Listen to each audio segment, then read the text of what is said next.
দূর অরণ্যের পাশে ছিল এক অদ্ভুত পাহাড়। তার নাম বাতাসখোর পাহাড়। এই পাহাড় দিনে দিনে বাতাস খেয়ে নিত। যত বেশি বাতাস খেত, বন তত ভারী ও নিস্তেজ হয়ে পড়ত। পাতারা ঝুলে থাকত, পাখিরা উড়তে পারত না, আর নদীর জলও ধীরে চলত। এই অরণ্যে থাকত এক শিয়াল, রিনু। রিনু খুব তীক্ষ্ণ পর্যবেক্ষক ছিল। সে ছোট ছোট পরিবর্তন আগে টের পেত। পাহাড়ের কাছেই থাকত এক বাঘ, গম্ভীর। নামের মতোই সে কম কথা বলতো, কিন্তু সিদ্ধান্তে দৃঢ় ছিল। একদিন সকালে রিনু লক্ষ্য করল তার দৌড়াতে কষ্ট হচ্ছে। বাতাস যেন ভারী হয়ে গেছে, গাছের পাতাগুলোও নড়ছে না। সে গম্ভীরের কাছে গিয়ে বলল, বাতাস পাহাড় খাচ্ছে, এবার খুব বেশি খেতে শুরু করেছে। গম্ভীর চারপাশে তাকালো। বাতাস না থাকলে বন বাঁচবে না। দুজন পাহাড়ের দিকে এগোলো। কাছাকাছি যেতেই তারা শুনতে পেল এক গভীর শোঁ শোঁ শব্দ, যেন কেউ দীর্ঘ নিঃশ্বাস টানছে।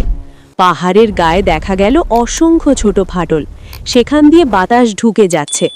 রিনু বলল, পাহাড় বাঁচতে চাইছে, কিন্তু নিজের জন্য সব নিয়ে নিচ্ছে।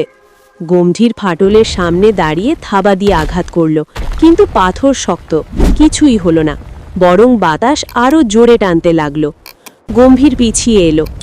শক্তি এখানে কাজে আসছে না। রিনু তখন পাহাড়ের নিচে জমে থাকা শুকনো পাতা আর ধুলো লক্ষ্য করল। বাতাসের অভাবে সেগুলো নড়ছে না।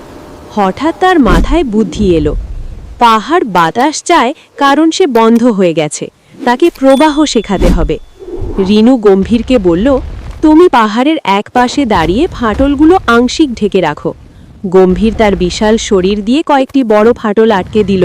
রিনু অন্যদিকে শুকনো পাতা, ডাল আর হালকা মাটি জড়ো করে ফাটলের ভেতর ঢুকিয়ে দিল। পুরো বন্ধ নয়, শুধু পথ সরু করে দিল। হঠাৎ পাহাড়ের ভেতরের শব্দ বদলে গেল।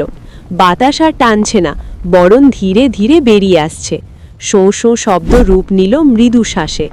বাতাস আবার বনে ছড়িয়ে পড়ল। পাতারা নড়ল, পাখিরা উড়ল, নদী আবার স্বাভাবিক বয়ে চলল। গম্ভীর গভীর শ্বাস নিল। সব কিছু জোর করে নিলে শেষ পর্যন্ত শূন্যতা আসে। রিনু মাথা নাড়ল। আর সব বন্ধ করে রাখলেও ভারসাম্য নষ্ট হয়, চলাচল দরকার। সেদিন থেকে বাতাসখোর পাহাড় আর বাতাস খায় না। সে শুধু বাতাস ধরে রাখে, আবার ছেড়েও দেয়। অরণ্যে একটি কথা ছড়িয়ে পড়ল, যে শুধু নিতে জানে সে ভারী হয়ে যায়, আর যে ছাড়তে জানে সে হালকা হয়ে বাঁচে। আর শিয়াল, রিনু ও বাঘ গম্ভীর, তারা হলো বনের নীরব প্রহরী। একজন বোঝে প্রবাহ, আর একজন পাহারা দেয় ভারসাম্য।